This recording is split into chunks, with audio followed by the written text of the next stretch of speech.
China's recent deployment of weapons in the South China Sea is aimed at intimidation. That's the blunt assessment by U.S. Defense Secretary Jim Mattis, who spoke at a conference in Singapore.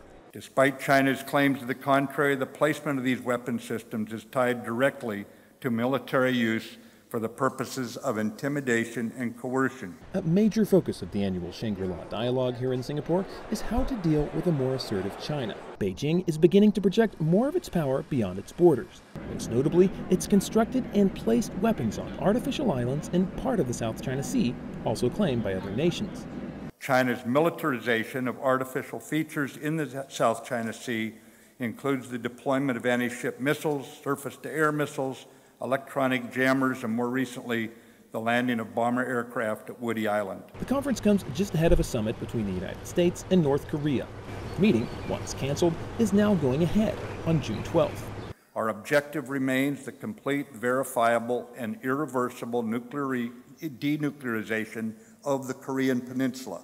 One topic not on the table, according to Mattis, is U.S. troop levels in South Korea. He says that's a matter between Seoul and Washington.